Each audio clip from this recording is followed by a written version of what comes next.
Hi, everyone, and welcome to La Frontera, a podcast dedicated to exploring the dynamic startup and venture capital ecosystem in Latin America and the innovators behind it all. We're your hosts, Cyrus and Tom. If you enjoy this conversation, we invite you to subscribe to our newsletter where we announce new episodes and share additional insights and resources for founders and investors alike. We'd also like to invite you to share this podcast with your friends and to leave a review on Spotify, Apple, or YouTube to help more people discover the show. We love hearing from our audience. You can connect with us on LinkedIn and Twitter by searching for La Frontera Podcast. In this episode of La Frontera, we talk with Marinella Piñate, CEO and co-founder of Zumma, a Mexico-based fintech transforming messy manual finance ops with an AI-powered WhatsApp CFO for businesses across Latin America. We dive into what led Zumma to pivot from a beloved B2C app to a fast-growing B2B platform, how Marinella's travels through 60-plus countries shaped her entrepreneurial mindset, and why she believes meaning and mental health are non-negotiables for founders. She also shares lessons on hiring top engineering talent without a CTO, the resilience that defines LATAM founders, and her candid approach to building community and investor support along the way. We hope you enjoy this episode as much as we did. All right, Marinella, thanks for joining us here. I know this episode has been a long time coming. I wanted to dive right in. One thing that I thought was super interesting was that you've been to over 60 countries and have traveled solo for 6 months. We'd love to learn a little bit more about which countries you went to, when you did this, what you got out of that experience. Yes, absolutely. And happy to be here finally, Cyrus and Thomas. Yes, I think for me, and I've been to pretty much every continent except Antarctica. But before I just talk about it and say how privileged I am for doing that, I think it was a way for me also to understand where I was sitting in terms of the world. I think in the US, we're very privileged that things work. But when you go to other countries, like my home country, where there's no electricity, or you go to somewhere like Thailand and then suddenly it rains and you can really go out because there's water everywhere or things like that, right? Like you realize that there's so much you can do to really change people's life, and how entrepreneurship in these regions can really make a difference, make a bigger impact than in a place where things already work and that change is incremental. Have you read the book, the Nike book, Shoe Dog? Yeah, by Howard Knighter, I think is like the CEO. So Yeah. I connected a lot with that book because I felt the same when I was traveling. And I think his travels were the ones that were like, okay, I'm starting Nike. It felt the same way to me. And so that's why I tell people, you have to go and see the world. Like I've met a lot of people that say, I want to be an entrepreneur, but I don't have an idea. I don't know where to start. Get out of your house and a lot of ideas will come.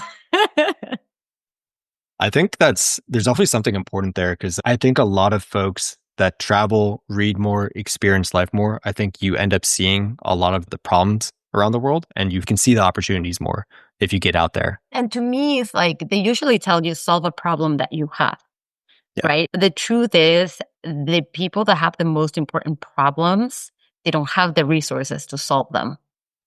And the people that don't necessarily have the problems are the most privileged ones that have the resources to solve them, but they don't know that they exist.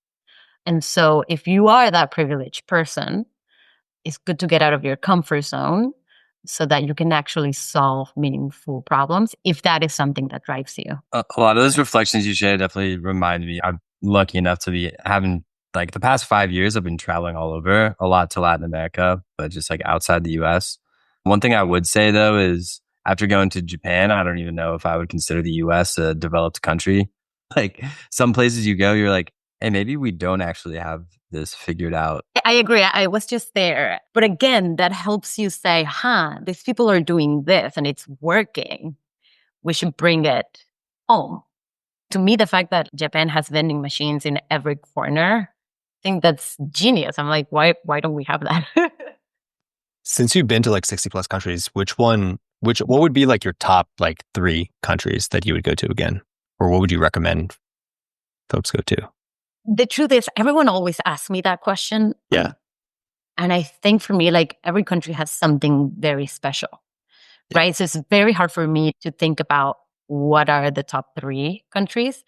I know the countries I would live in or that I would like to live in, but they all have something very special. For me, Japan, like you said, Thomas, was a game changer because it's completely different. The culture is different. The cities are different. How things work are different. Things work better, but other things don't work better. And so those type of countries that are completely different from the culture that I come from, I think are very interesting to me. That's so true. With Japan, though, I think there's a lot of things that work there that wouldn't work anywhere else just because of the culture, right? They have such a particular culture and way of doing things. If you if you tried to found a company doing things that they do in Japan, like to the US or something, could just fall flat on its face. And it's probably something that you can attest to also deciding, working in the US for a while and then deciding to found a company. I think you guys are mostly based in Mexico. And yeah, you have to think about the cultural context that you're like actually like working in, 100%. right? You can't operate in Latam the same way you would operate in Japan. That's for sure. So I think you mentioned that during this trip around the world, you saw obviously opportunities and it kind of shaped your view about like where you want to go with like your career. Can you talk a little bit more about that and how that kind of led to where you are today? Yes, and here I can be brief, right? I think for me, it was more of, or at least when I was growing up in the US, it was a lot of, we didn't necessarily have that entrepreneurship mindset. It was just like find a good job, work 9 to 5, and go home and have work-life balance. I think for me, it was something finding meaning more than that. And the truth is, for you to be an entrepreneur, you have to have meaning. And especially an entrepreneur in a place like Latam, you have to find meaning because you're not going to work 9 to 5. You're not going to have a good pay. You're not going to have health insurance. And I think for me, it was finding that meaning that also brought me not just to be an entrepreneur, but be an entrepreneur in a region where things can be a little bit more chaotic and less resourceful per se than your typical 9 to 5 job at a big tech or a big bank, which is where I was coming from. Yeah. So then follow-up question, the only natural follow-up question, what is your meaning? Listen, I think for me, it's more of giving a little grain of salt to the world. How can I make the world, and this can sound cheesy, right? But how can I make someone's life better through the work that I do? And as long as I'm seeing that, I think that's enough for me. Obviously, I do want to build a generational company and I do want to do all these things, but I want to do it in a way that is actually improving someone's life and improving the world. I'm always skeptical of people that say, oh, we can go to Mars. And it's like, why would we go to Mars? Earth is so beautiful. I love this. I love this world, right? And so for me, it's like, how can we make that better? Obviously, there's a lot of things that you can do socially, politically, and all that stuff that I don't even want to get into. But what can I do with the resources that I have to make it a little bit better? And I think that drives me a lot. And Yeah. it can sound cheesy, I know, but hey. So I guess your kind of like mission of making people's lives better, right? That factored into the decision to start Zumma. So can you talk a little bit about, I think the one thing that we thought was really interesting was the founding story of Zumma, how you found your co-founders, but then the pivot that you all made eventually. So would love to learn a little bit more about number one, the idea behind Zumma and how the three of you came together, because it seems like you guys were all living around the world, had different backgrounds, but what brought you together and how did you guys find each other? It's a funny story. So before Zumma, right, I started my career at Goldman. Before that, I'm a systems and industrial engineer. So I worked at many places before that. And eventually I decided to go into financial services and fintech, mainly because of personal reasons, right? I realized that even though I thought that I was a privileged person per se, I had no idea about finances. It was not something that you learn in school. It was not something that your family teaches you or your family doesn't even know. Like I come from a family of entrepreneurs, but they didn't even know what the stock market was, And so to me, knowing your finances and being able to save, invest, and do all these things, it can help you take the lead in your life at the end of the day and have control of your life. And yes, my family, and especially my mom, she saved a lot, and that's why we're here, but didn't know necessarily much more than that. And a lot of the people that I knew that struggled through life was because they didn't know how to handle their finances. So that's essentially why I came into the fintech world.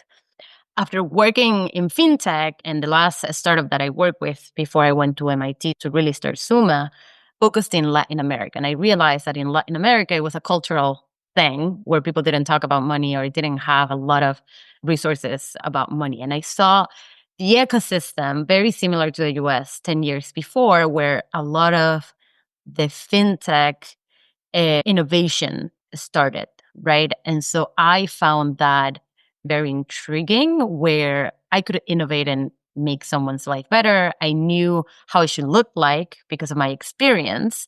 Now I just needed to essentially execute in a different cultural context per se, which it wasn't that different because it's the region where I'm from.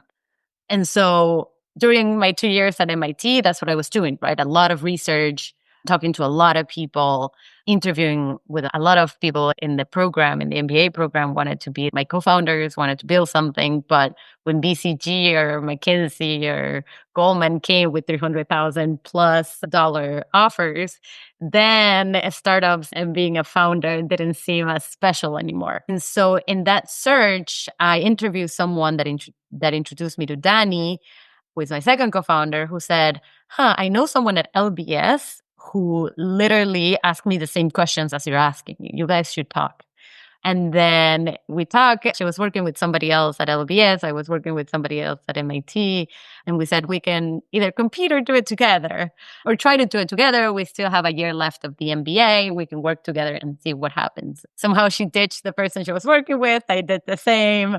And so we started working together because she said, I want to do it, but I can't do it alone. And I said, I don't think that it is that we can't do it alone, but we're scared of doing it alone. So let's just jump into it together. And so it felt really much like dating through Raya, right? That you are here, but then you meet someone in France and you're talking to that person for a year. That's essentially how it felt like.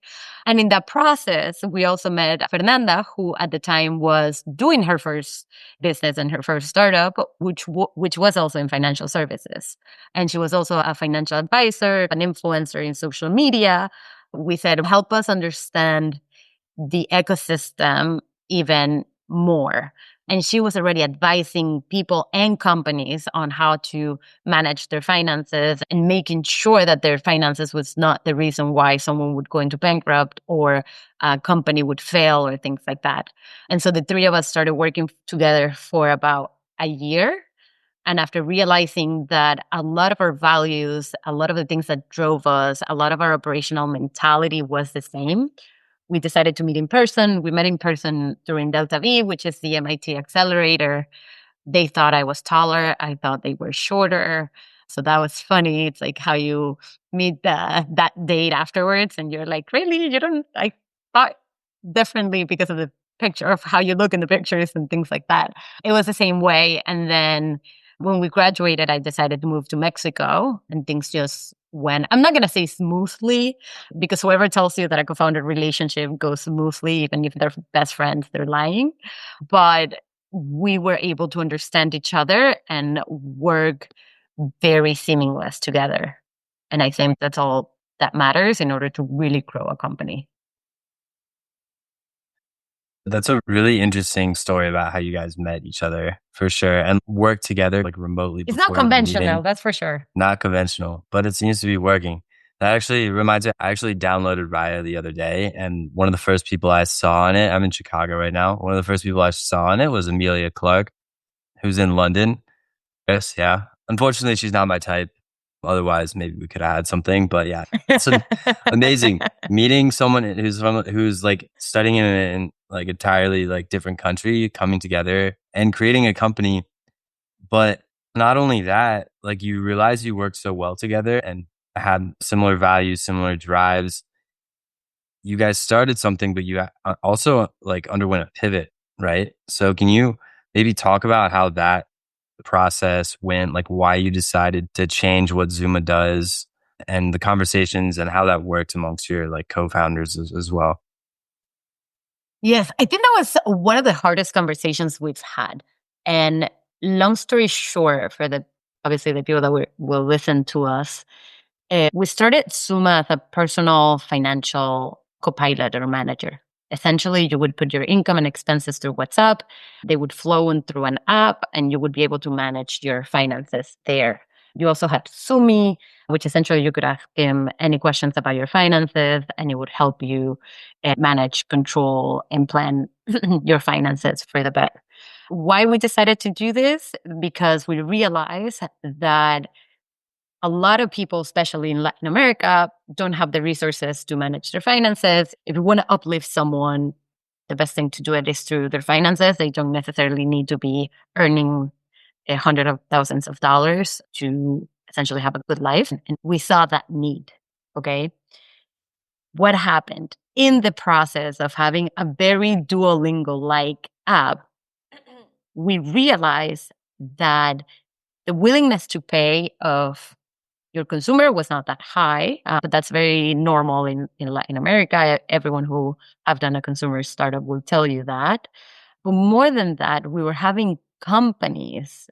It started with really small companies, but then from there, we started seeing more meteor-ish size companies paying for this app, Duolingo-like app to manage the finances of their company. And that's when we said, this is interesting. And in the process of me going to Mexico, one of the things that my co-founders made me do were this electronic invoicing thing that it took me like 3 months to figure it out why it was such a painful process, why it was so manual, and why it was so painful for everybody. Because literally everyone you talk to would say that it was the worst process that they have ever done in their lives. And that's when I said, we have a very interesting opportunity here. And at the beginning, and it was an opportunity that no one was really targeting at the beginning, and Danny will hate me for this, but at the beginning, they were like, we should not be doing this. And I was like, no, but bear with me for a second. A lot of people that we talk to, that we ask, why is this process not being fixed, will tell me, one, it's impossible because it's so fragmented. And two, people won't want to pay for it. The truth is, and here's where my first contrarian thinking came about, was I think we can do it, especially with AI coming in. This was last year, right? So last year, with a lot of the innovation in AI, a lot of things and a lot of manual processes is when they're starting to be able to be automated. So we were right on time on that end. And then second, I do think if the pain is big enough, people will pay for it. And we've actually been able to prove both. And that's when we decided to pivot. So at the beginning, it was literally us doing the invoicing like manually just to make sure that people would pay for it. And when we realized that there was the demand, that's when we decided to pivot.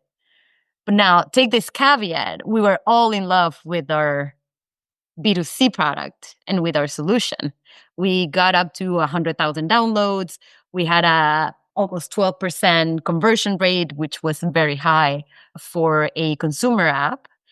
And we were just in love with Sumi. We even had a teddy bear and everything of Sumi, right? So it was a very hard conversation for us to have and decide to pivot because we were in love with the product. And the first thing that they tell you is don't fall in love with the product or the solution, fall in love with the problem. But when you're a founder, it's very hard not to fall in love with the solution. And so eventually we decided to leave the B2C standalone. We're literally not touching it and not doing anything. But we were so in love with it that we decided to not kill it, but do focus on this new route.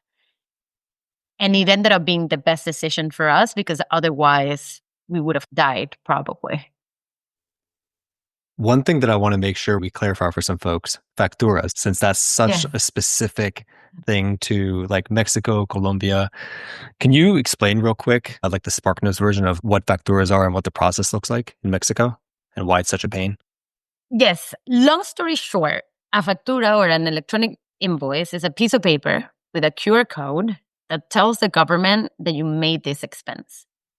It was essentially the way for the government to force merchants to declare their income by giving the person who made the expense a reason to get an invoice and give them a tax break. So if I buy something, a flight or something from Walmart, go to a restaurant or whatever that is, I want my invoice because I can deduct the IVA, which is the sales tax, and the income tax. I can deduct my expenses. So it's very similar to in the US, where if you're a self-employed or if you're a company, you deduct the expenses from your income and your taxes, with the difference that in the US, you can just declare it in TurboTax. And if you're unlucky and you get audited, you have to show all the receipts. But if not, you just say, what are your expenses? And that's it. In countries like Mexico and other countries in Latin America, you have to have this piece of paper that essentially tells the government, and for you, it's a piece of paper, but it is uploaded into the government system and it makes it official to the government that you actually made this expense. And why is it a manual process? Because in order for you to get this piece of paper, you have to go to the merchant's website, put the information of the ticket plus your company's information and to get that invoice. And if the merchant doesn't have a website where you can go yourself and do it, you have to call, WhatsApp them, or send them an email. Now, it doesn't sound that bad if you have one expense, but when you have 100 expenses a month, or you're traveling for work, or you're self-employed, etc., it does take you more than 20 hours per month, and people end up not deducting more than 50% of their expenses. So it's a lot of money that people are losing and companies are losing, and it's a lot of time the finance teams, commercial teams, and self-employed people and business owners are losing by getting these invoices through this process. Yeah, facturas definitely seemed like quite an onerous process, especially as a business owner. If you have so many other things going on, you're trying to run your business day to day, and now you have this. And to add to that, and I think this is going to be interesting to the folks in the US, is if you work at a company, let's say you're a consultant, right? And you don't get your invoices, you have to pay for that expense yourself. So two things happen. One, the company won't reimburse you for it. And two, if you have a company card, they deduct that amount from your next paycheck. It's a huge pain point where you as an employee also have skin in the game because otherwise you would have to pay it. You would have to pay for it yourself. That's incredible. Insane. Yeah. So then so obviously a huge problem to be solved, right? This is a huge opportunity that you guys noticed. How did you guys then approach the customer discovery process? I know you touched on this a little bit earlier, but how did you guys approach the customer discovery process once you realized that a lot of folks were using Zumma for business purposes? What did you guys then do to understand like what folks would want out of a product, and how do you guys want to go about building it, especially since you guys ended up incorporating AI, and that's a huge kind of like infrastructure, I think, to consider as well. So would love to learn about like your guys' thought process around that pivot.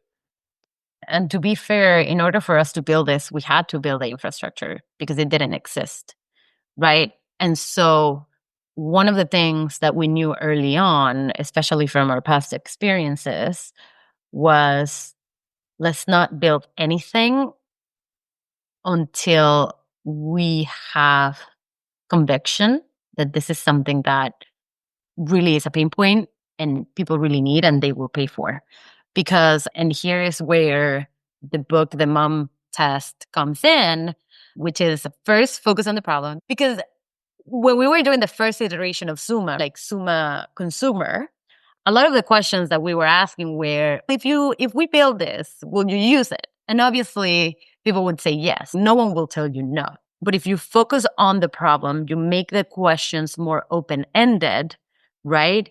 then you can really understand whether that problem is high enough and whether they have a willingness to pay. And the question of how much would you pay for this, it's also, it gives you an indication, but it doesn't mean they're actually going to do it. Don't believe anything they say. Believe on what they do. And for us, it was, we need to test very early on if it's true that they will pay for it. And this is why we started doing it very manually with a small number of customers, because we wanted to understand if they would pay for it. Because if they won't, then the pain is not as big as they say it is. So it was a lot of focusing on the problem and building something based on that problem and see if they pay for it. Because I think it was Ford that said, if you ask your customers what they want, they will say a faster horse. They will never say a car. But if you focus on the problem, then it's your job to then figure it out what is the right product and the right solution to solve that problem. Yeah. And that's where I feel like good customer discovery really comes into play. It's really unearthing what's underneath what the customers are saying. 100%. And I want to get into a little bit of how Zumma and Zumi works like right now. I know you guys integrated with WhatsApp, which I think is really interesting. Talk about cultural context in LATAM. Like obviously literally everyone is using WhatsApp. I think there's other fintech apps out there and other companies using it, like FinTalk. You can send payments through WhatsApp. Michamba, Ricardo, I just talked to the other day, the founder of that, they're doing like business, like tasks, like everything, like through WhatsApp. So I wanted to get your thoughts on the decision to integrate with WhatsApp and how it works like today. I think for us, we realized early on that in order for us to build a sticky product, we didn't necessarily want to replace other products. We wanted to integrate to the products and the tools that people are already using. Because, and this is something very special of Latin America as well, people don't want to get rid of their current tools and processes. Like it's harder to tell them change than integrate. And then if you want to change completely, then you can change. But if you first integrate and don't necessarily make that switch change, it was just going to be easier for them. And two, how can we build a solution and a product that is very easy for people to understand and start using? And that's how we realized that WhatsApp was the way. This is something we had already implemented for the B2C product, and we knew that for the B2B product, it was the same. And so how does it work? Essentially, you take a picture of your receipt, very similar to how you would do it in the US with like Brex or your expense management, your card, etc. But in the US, you have to actually open the app of Brex, for example, and then take the picture. Here, you take a picture, you send it through Zumi in WhatsApp, which essentially is your copilot. And then in the backend, we get the invoice for you. We send it to you through WhatsApp and email.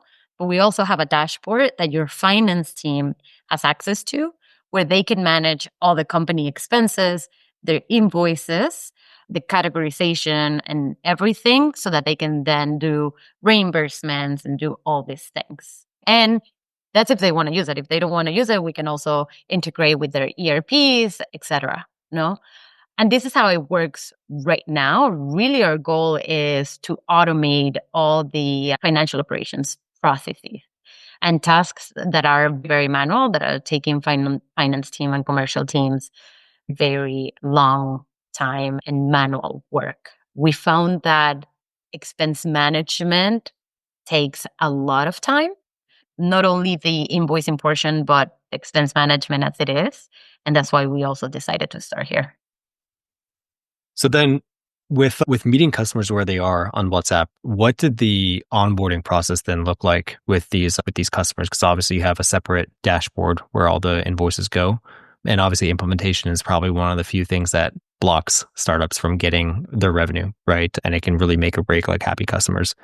So curious to see what that onboarding process looked like and and what challenges you guys faced when trying to get the folks to switch over. We have two ways of onboarding. If you are a company that wants to hire us, usually we do a demo and all these things, and We get you set up, and then you and your team can start using it right away. We just give you the WhatsApp number and that's it, because we already did the onboarding and everything. And usually bigger companies like the more of the hand holding. The other way that we're finding customers is very through a PLG approach, right? Like product-led growth approach. Someone that works at the company is tired of doing their invoices because everyone has to do them, but someone has to do it and they have to do it manually and it's a pain. And so they find us usually through referrals, or they see us somewhere by Googling how to create this factura, etc. And they do the onboarding themselves, right? They go to Zumma AI, they create an account, they go directly through WhatsApp, and then they start doing their facturas. And from there, they usually tell their friends at the company, then their friends open their accounts, etc. And then at some point, it gets to their finance teams, and they said, okay, it makes sense for us to hire you for the entire company. And that's when we go to the company. But the truth is, within 10 minutes, you can start using Zumma. So you have a lot of sort of thoughts on like where this should go also. And there's a lot of tech tied into there, especially like thinking about AI. Correct me if I'm wrong, but I think most of your co-founders don't come from necessarily like a software engineering background. You don't have technical co-founders. There's definitely something that's pushed out there that if you're starting a company and you come from maybe a business background, you got to have a number 2 or a number 3 that is on the founding team that is technical or a CTO. But I would love to hear your kind of perspective on that.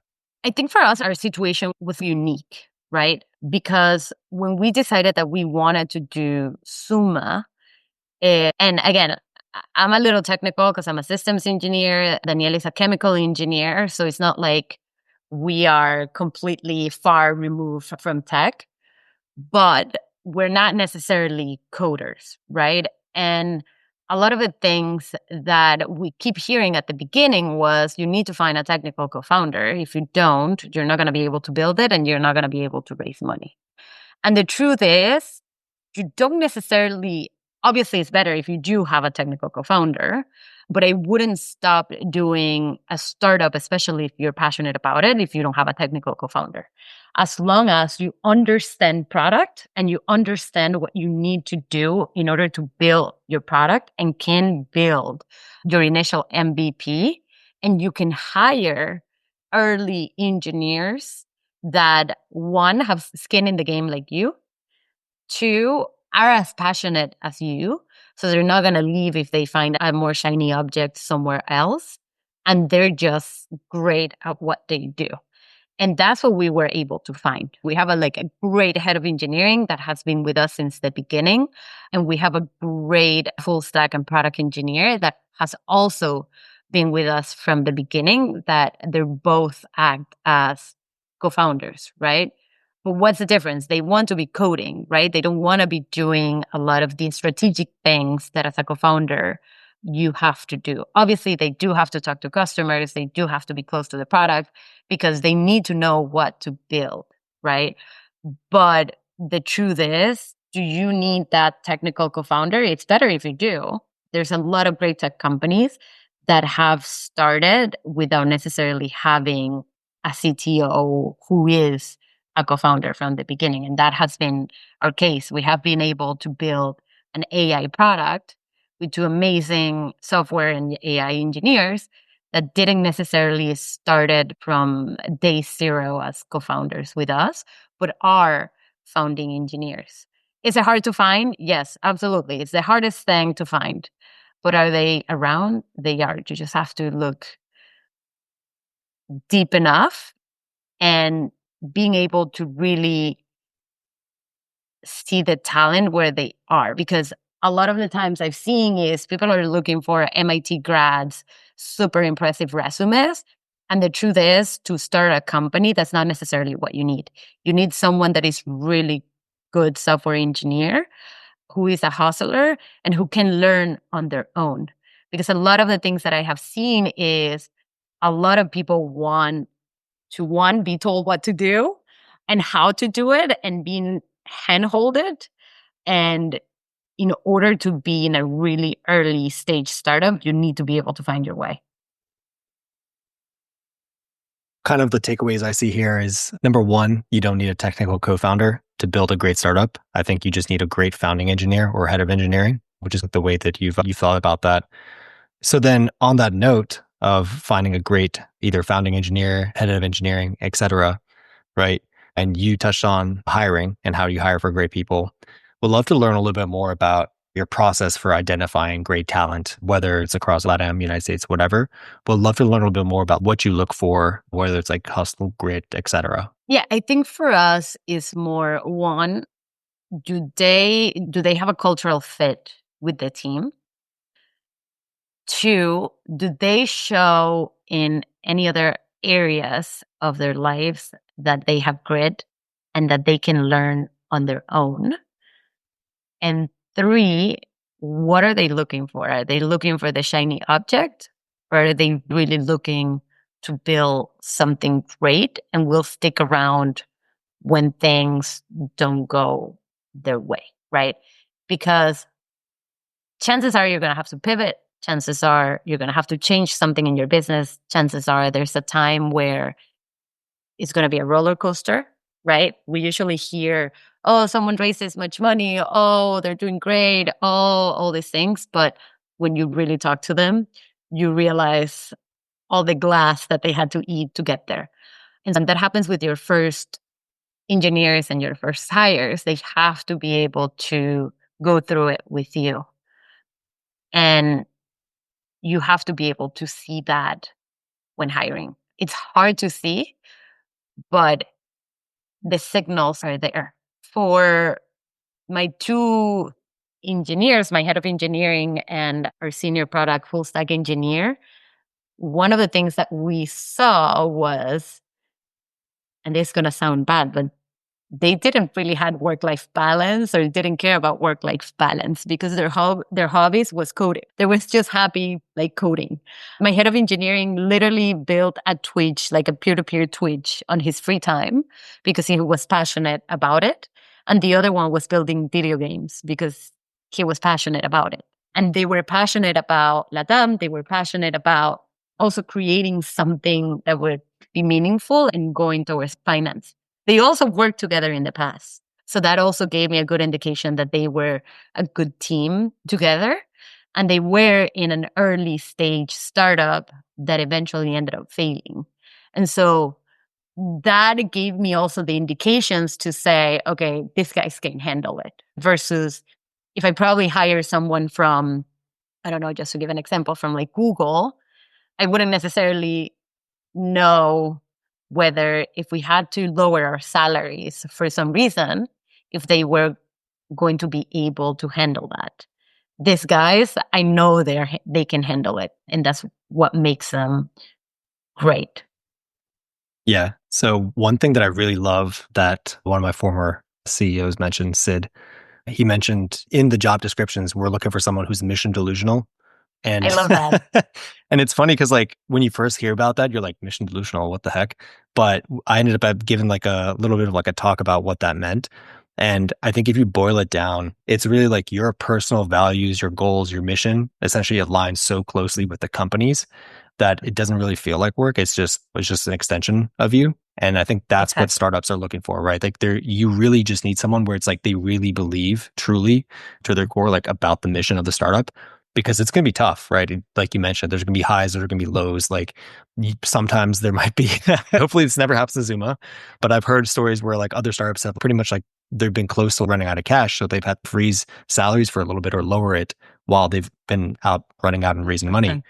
And so you really need to believe in what you're doing to be able to stick with that. And listen, we have customers at 6 o'clock, 9 o'clock, 10 o'clock on a Saturday, on a Sunday, going crazy because there's a bug and they need to send their invoice, or even for the B2C, right? Because they couldn't upload their expense, which are things that someone's dying of cancer and you have to go operate them. No, but you have to be there for your customer. That's also what makes it or break it for your customer, right? And you need to be able to have someone that if you have to go in and fix the bug or figure out what's going on, that you can trust them that you can call them at 10 p.m. on a Sunday or on a Saturday, and they're going to say, give me 1 second, I'm going to go in and see what's going on, or let's go at it together, or let's have a call or something like that, which really only happens with very early stage startups. So you really have to love what you're doing. And going back to your founding team, how did you guys go about dividing responsibilities, figuring out who does what? I like to ask that with a lot of different founding teams because I know the story is always different and backgrounds are always different. Was it natural, organic that you guys all had things that you were good at and had experience with? What was the process? I think for us, it was focusing on our strengths. So I think on that end, it was pretty easy because our strengths were different. But also we had to, since the beginning, we had to say, okay, I trust you fully to make decisions related to this. I'm the CEO, that's fine. But if Fer has to make a decision about customer acquisition, I trust her fully. Like, I don't have to be the one that has the last saying. Same with engineering, same on the operating side, etc. And so how we divided was, okay, Fernanda was going to do customer acquisition and everything related to customer acquisition. One, because she had worked with these companies before and she has sold to these companies before. Two, she has done marketing before.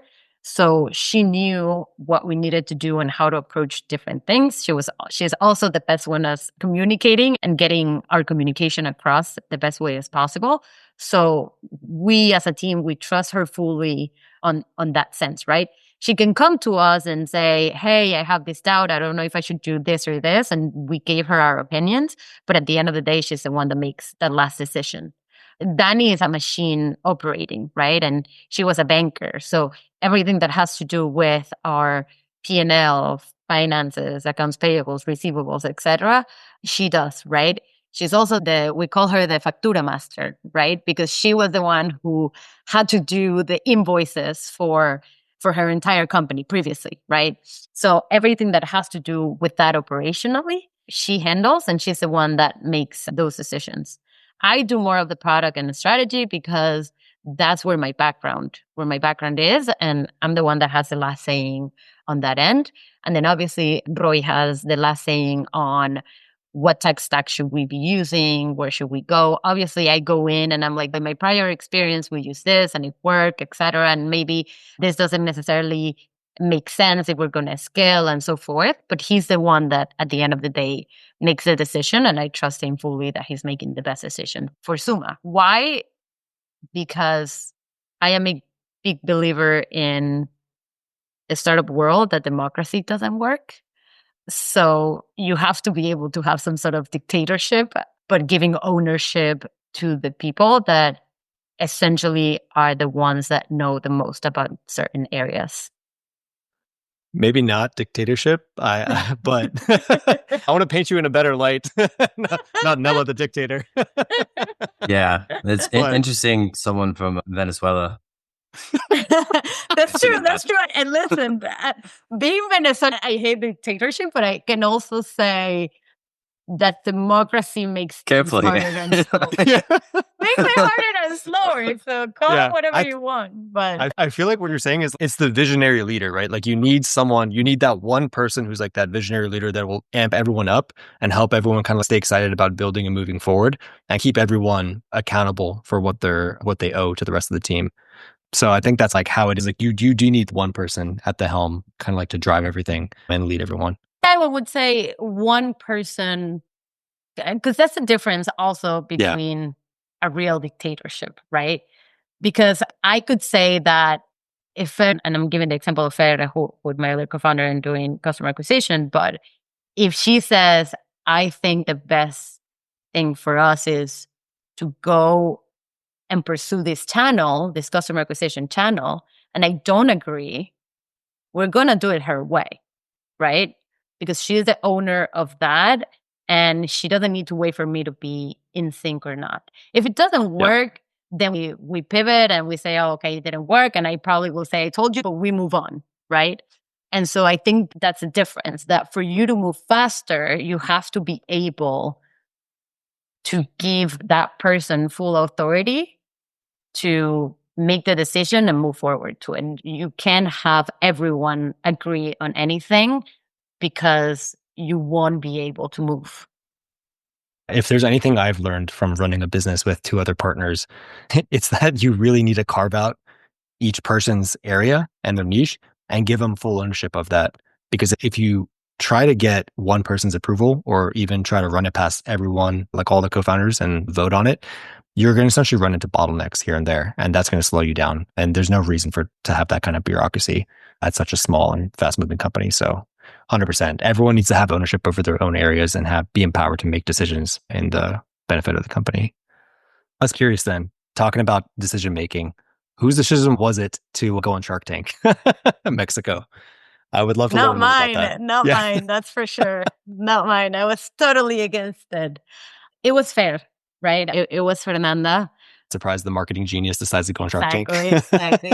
And that's what I'm saying. I was totally against it. And she said, I don't care what you think about, we're going to do it. And she ran the whole process. And she was right, because she said, it's a good way for us to put ourselves out there, put a face to our brand, and get to more people. Okay. It was true. At the beginning, I was like, because they said, only the Mexican co-founders can be on Shark Tank. And I was like, great, I'm not going to go to Shark Tank. And then I remember one day Fernanda came in and she was like, I have good news and bad news. And I was like, great. And she was like, the good news is they accepted us and we're going to be in the next season. And I was like, great, amazing. And then she was like, the bad news is they specifically asked for the three of us to be in the episode. And I was like, no. But at the end of the day, I think it was a great experience and it was really good for the company, specifically for customer acquisition. We did it in the middle of the time that we were pivoting. So we were able to talk about like expense management for companies, etc. And so it was like our foot in the door into the new focus that we have as a company. So Cyrus and I, when we were in Mexico, we every once in a while, Shark Tank Mexico would come up and we would actually make fun of it. But you can make fun of us too now. No, I think it's great. It sounds like you had a positive experience. Were you actually able to raise money from the episode, or you have to watch the episode? Come on! All right, fine. No spoilers for you. We'll link it in the newsletter. And then I guess from then on, since you didn't want to go to Shark Tank in the first place, but ended up having to appear in the episode anyway. Obviously, they love the drama in Mexico, so they needed all three co-founders on.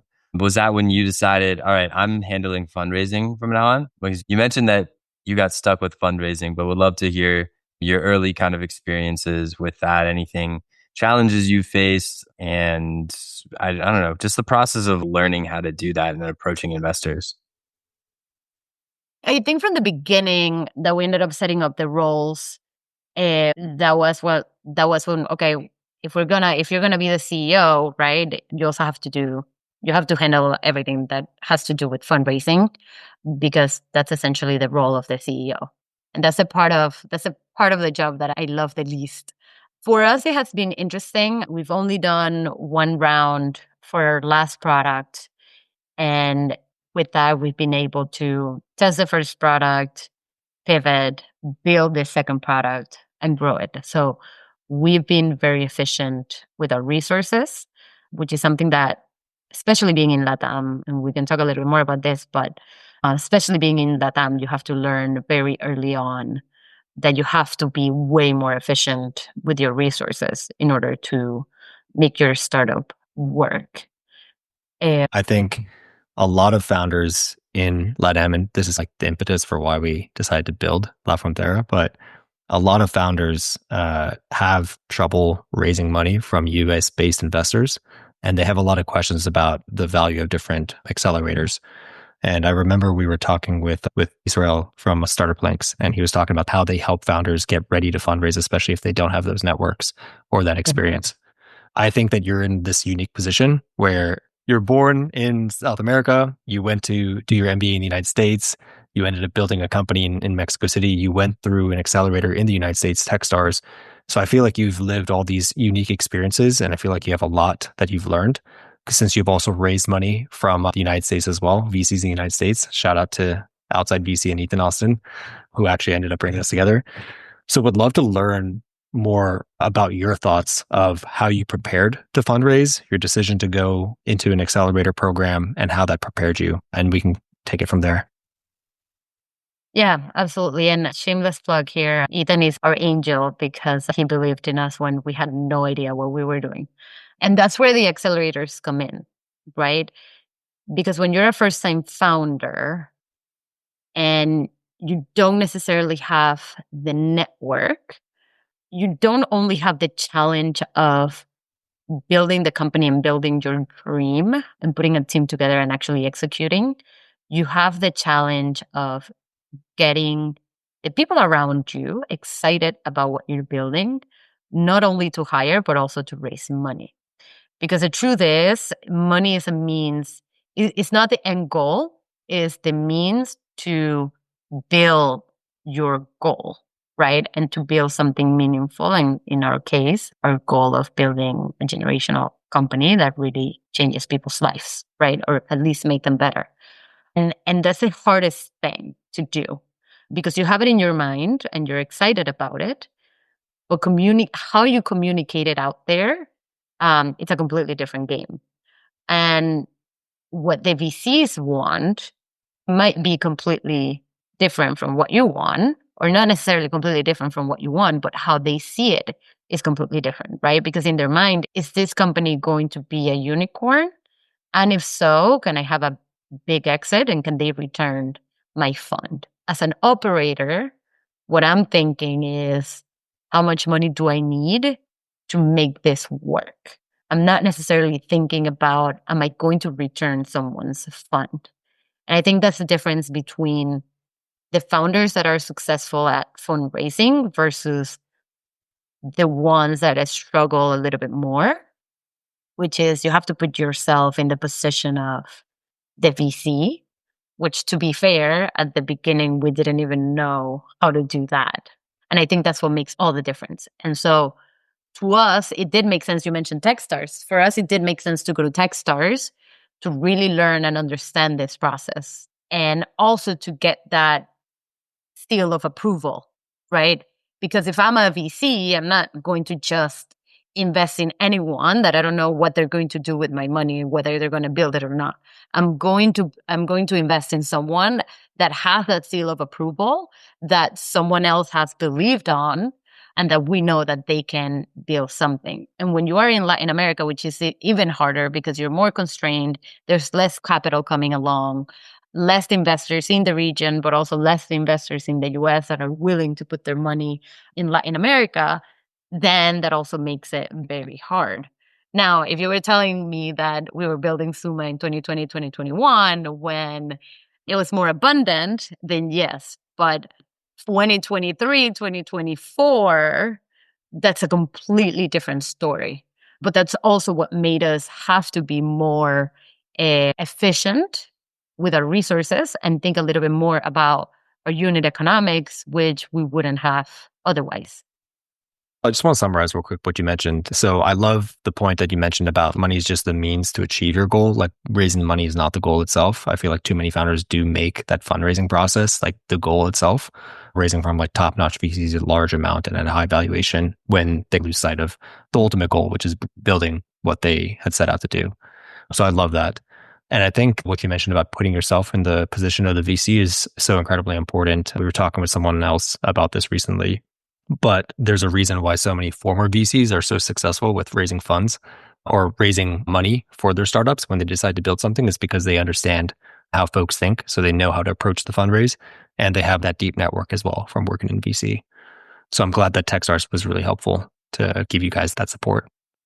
Having to be efficient with your resources, capital efficient, being scrappy, having to be okay with things not going your way. Do you think that's something that's inherently almost like a strength of a founder who or founders from LATAM or like building in LATAM is coming from a place where you have to embrace volatility and change. Not everything is working perfectly all the time. There's not like everlasting stability. Venezuela is a perfect example of that. I'm sure you're very familiar and know a lot of people, obviously, that grow up in those situations. Do you think that not necessarily gives like founders like an edge, but does give you that grit if you're from LATAM and building a company? I think not only the grit, but the hustle, and also really making wine out of water. I think if you're in LATAM, you literally have to find your resources and find the way, right? In order to make things work, because the power is going to go out and you're going to have to find your way. You're not going to have water at some point. The Uber is not going to get there. Your food is not going to arrive. So a lot of things, like the currencies, one day might be worth something, the next day might be worth something else. So I think we are more resilient, which is a trait that all founders need to have. And we need to be able to be resilient and to be able to manage volatility. And if you grew up with it, because if you grew up in Latam, you have to be, especially in a country like Venezuela, you're used to it. One of my engineers is in Spain, and Monday, the whole country didn't have power, right? And he was like, I'm used to it. And he was still working. We don't know how, but he was still working. But because he was resilient and it was not his first rodeo. And I think that oftentimes is what makes Latin founders like really good founders. Yeah, 100%. That's something we definitely notice is like a common theme talking to people, and something that I think typically like people from the US wouldn't necessarily understand or appreciate if you haven't actually been there and met people. We also have a ton of immigrants here that like are extremely hardworking people and come from places where they didn't have it all given to them. So they do hustle. So 100% agree with that. Would you be able to talk about too I guess the tech and startup ecosystem in Venezuela? I think it's somewhere that investors tend to not stray too close to. And obviously you're founding a company in another country. I think there's a lot of reasons not to, but by that same token, it means there's less competition there. There's a lot of problems that need to be fixed. I'd love to hear your take. Yeah, I think that's really interesting. And if you talk to the people that are actually building there, I have a lot of respect for them because obviously I do want my product to go into Venezuela at some point. We've had conversations with potential clients over there, but everything is way harder over there. If Latam is hard, obviously Venezuela is harder. But by the same token, the opportunities are endless, right? Because we're going back to the past where a lot of things don't work and there are a lot of problems. And that brings a lot of opportunity to solve them, right? Like I know someone that literally is building a ticketing system for people to take the busetas, which are the small buses in the countryside in Venezuela and the more popular areas in Venezuela, right? And that's going very well because right now that doesn't exist. It doesn't have competition, right? You have the guys at Cachea, right, that are doing extremely well. You have Yumi that is also doing extremely well over there. And Rappi and these guys are not really entering the country. So they have a monopoly in Venezuela, right? And so the opportunity is, I don't want to say endless over there, but the opportunities are greater. But it's also harder. And that's why you need resilient founders. Now, one of my engineers is there. The ecosystem is thriving. I think they have an entrepreneurship hub and everything there, which I think it's amazing. I went a year ago and I was not expecting any of this to happen. And I think that speaks a lot about how resilient people are, right? This is our situation right now. We need to make the most out of it. And we need to make companies out of this, and companies that are not only going to work in Venezuela, but that can also work outside of Venezuela. And I think that's what we're seeing right now. And it's what I'm excited also about seeing, right? Talking about difficult times, right? It's already pretty tough to build a company as a founder. Obviously, it's tough also to build it in different countries that he didn't actually grow up in. Curious about what are some of the hardest parts about being a founder that you don't think get talked about enough? I think like founder mental health has been a big thing And I feel like now this is turning into an advertisement for Ethan, but I feel like Ethan has been pretty good about checking in with founders. And We better be getting kickbacks for this. Yeah. Outside. Ethan, Free marketing. We'll talk. Yeah. Sponsorship, a sponsorship right there. But yeah, I feel like he's been really good. Something that I've really admired about him is he's really good with checking in with people and treating founders as human beings, right? It's just making sure that they're doing okay through the ups and downs. So I'm curious, like, what are some of the hardest parts about being a founder that you don't think get talked about enough? And how do you deal with when you do face hard times or something's not going, the right way? Yeah, I think a few things, right? I think managing and dealing with people, I think it's one of the hardest things that I knew building a startup was going to be hard, but in all the things imaginable, I wasn't putting this one as number one. And I think it would go in number one or number two.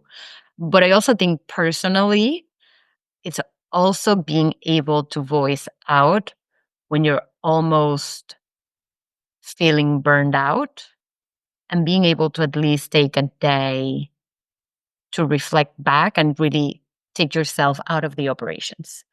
Because I think for us, when we can make the best strategic ideas is when we take ourselves out of the operation. If I'm in working 24/7, I'm so into the operation that I can't really think out of the box or see the entire picture. And that's something that has happened to me where I'm like, I'm stuck. I don't know where to grow. I don't know where the company is going. And it took me taking 2 days off to really clear my mind and come back and say, okay, this is what we're doing. This is what we're going to do. And I think really the other thing is, and I think this is the hardest thing for me, is you have to be out there always pretending that everything is going. And sometimes that even happens with your team as well. You have this sense of people need to think that I'm doing amazingly, because if I'm not, then they're going to lose faith in the business and in me as well. And I'm an honest person. You tell me, how are you? And I tell you all the problems that I have with Zumma. And I had to learn, like, Nela, you cannot tell. And this is something that my co-founders told me. They were like, Nela, you cannot tell all your problems to everyone you meet. And I'm like, I know, but I'm dying. I need to tell someone. And so on that sense, having that network, or if you go to therapy, I don't go to therapy. My co-founders go to therapy. And I think that's why they're better leaders than I am, I think. But if you don't go to therapy, like finding that network of people that listen to you, or at least they pretend that they're listening to you. Because at the end of the day, you don't want them to tell you what to do. You just want them to listen so that you can come into work and not necessarily tell everyone's your problem, and can be there and show that what you're building is something great and that you have to work, like you're going to have to work 24/7, but at least you're taking care of yourself and also taking care of your team, because everyone has their needs, their emotions, their wants, their way of doing things. And this only works if all of you guys, or if everyone is aligned and at their best. So that's always why I usually also encourage people, take a few days off if you need to.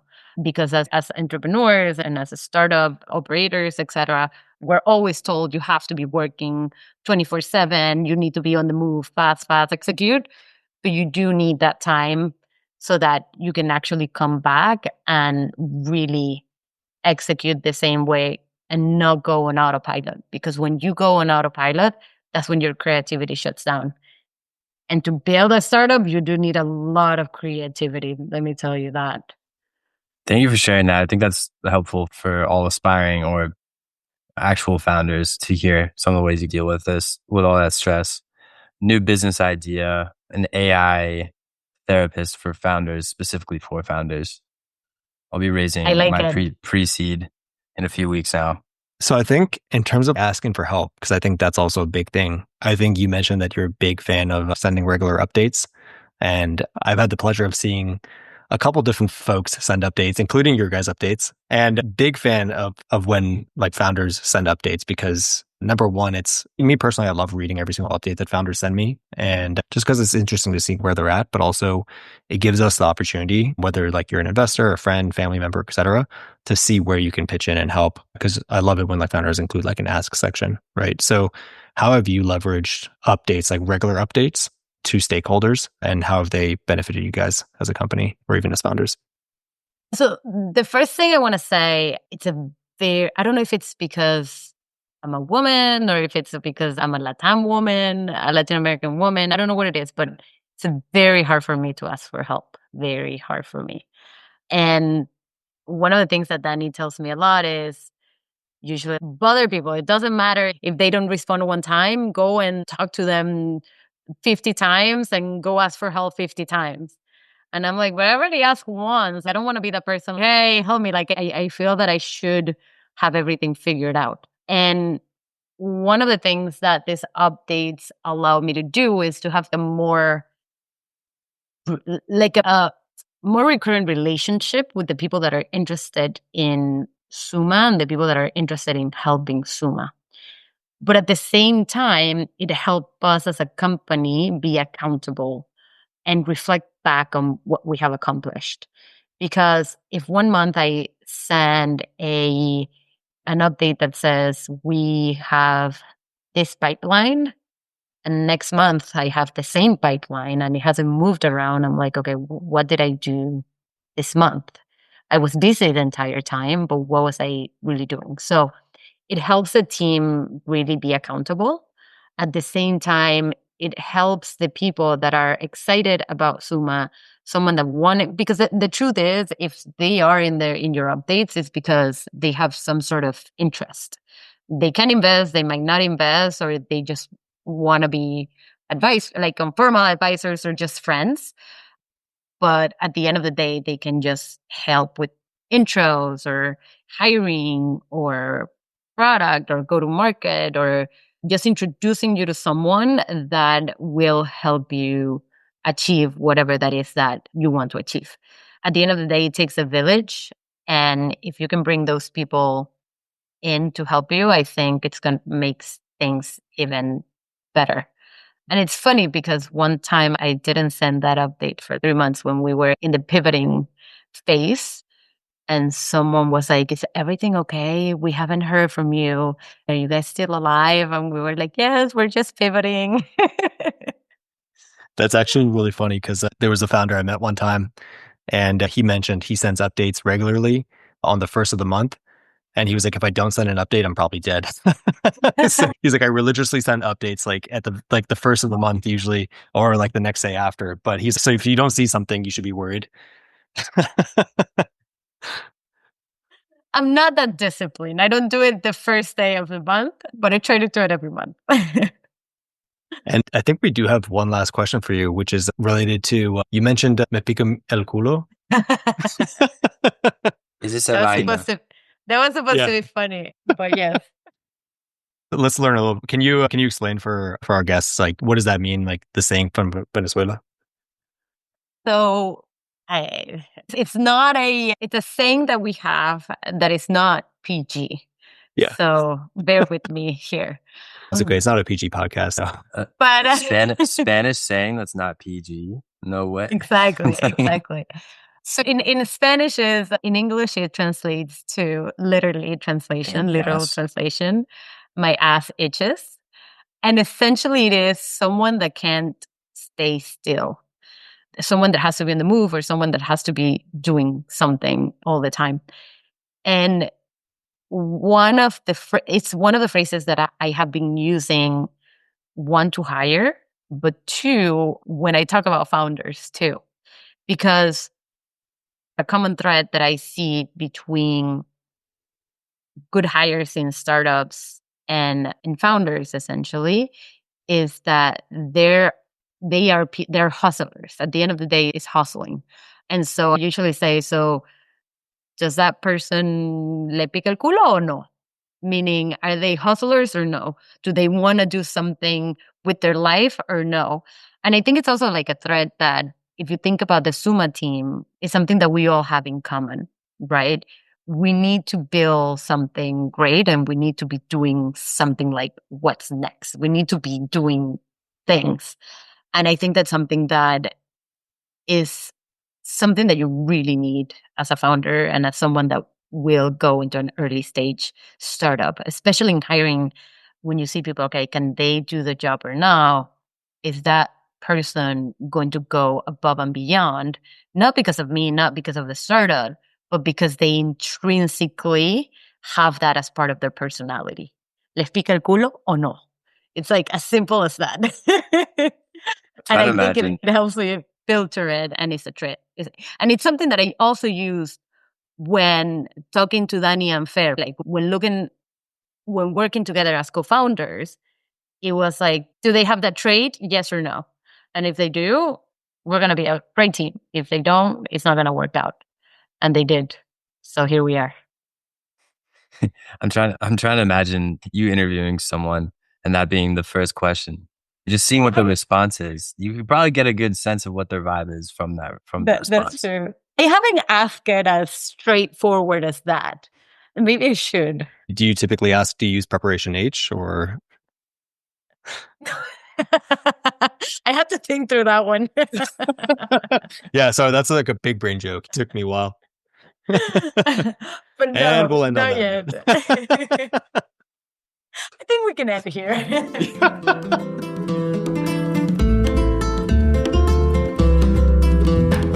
Thank you for tuning in to another episode of La Frontera. We hope you enjoyed the show. You can listen to more great conversations on our Spotify, as well as on your other favorite streaming platforms. You can find us online at lafronterapodcast.com, and make sure to subscribe to our newsletter for show notes and to stay in the loop for new content. Ciao for now.